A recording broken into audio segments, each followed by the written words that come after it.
We often think of the German war machine as one of immaculate design and flawless execution, a vision of blitzkrieg. But every legend has a shaky start, and today we're going to step into the earliest proving ground of German armored doctrine, the Spanish Civil War. Specifically, we will examine the stark reality of the Panzer I light tank, a machine designed to train men, not to fight wars, yet thrust directly into combat against a determined enemy. Forget the glorious propaganda. We are going straight to the source, the harsh, technical report filed by Lieutenant Colonel Wilhelm von Thoma, who commanded the German armored unit of the Condor Legion. This document, compiled in November 1936, details the true performance and the devastating weaknesses of the Panzer I. And the findings were unsettling. Von Thoma's report focuses extensively on engagements against infantry and the tank's resilience to small arms fire. If German designers expected the Panzer I to shrug off rifle bullets, the Spanish reality quickly disproved this fantasy. It turned out that even basic small arms, rifles and light machine guns, were capable of inflicting serious damage on the tank and its crew. The primary problem was not the hull armor itself, but the multitude of vision ports and sighting devices. These became the primary target for Republican forces, and they were lethally effective. The armored visors designed to protect the crew were frequently breached. Rifle bullets either found gaps in the slits, or the entire visor would be blown open under heavy fire, tearing loose and causing injury. The glass blocks behind the viewing slits were routinely shattered by ordinary small-caliber rounds. Due to the tank's angled armor, even rounds that didn't hit the ports directly could ricochet off the hull and straight into the less protected viewing slots. In one documented case, the tank's construction failed completely. The rivets holding the armor together were stripped under continuous fire, and a rivet head sheared off inside the hull, flying across the compartment and severely wounding the driver. The report also notes numerous instances of the armor plates themselves being badly deformed, turning the inside of the tank into a metal hailstorm. The Panzer I's turret, though better protected, suffered its own unique malfunctions. Repeated hits to the turret base ring frequently jammed the traverse mechanism, trapping the crew and rendering the machine guns useless. The vision ports on the turret shared the same catastrophic weaknesses as those on the hull. Von Thoma's team found the tank was acutely vulnerable to focused fire on all sighting and aiming instruments, especially at close range. Beyond battle damage, simple environmental issues proved deadly. The report noted that the turret roof hatch was not watertight.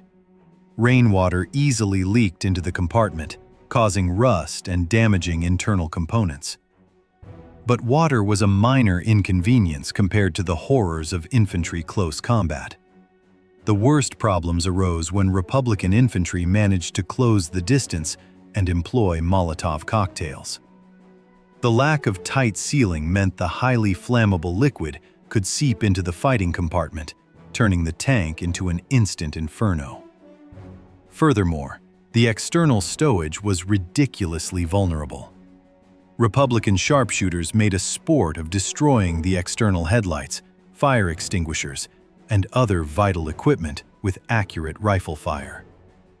The Germans immediately recommended installing pistol ports, small holes allowing the crew to defend against infantry, a sign of how poorly prepared the design was for urban or close-quarters combat. Finally, the report arrives at the true, crushing verdict of the campaign. The weakness of the German tank in direct battle against its Soviet counterpart, the T-26. The crews of the Soviet T-26 tanks quickly realized the devastating truth. The twin machine guns of the Panzer I could only inflict damage on the T-26 at ranges between 120 to 150 meters. At any range over 200 meters, German armor-piercing rounds caused no harm at all, often leaving nothing more than a shallow dent. The Soviet tankers adapted instantly.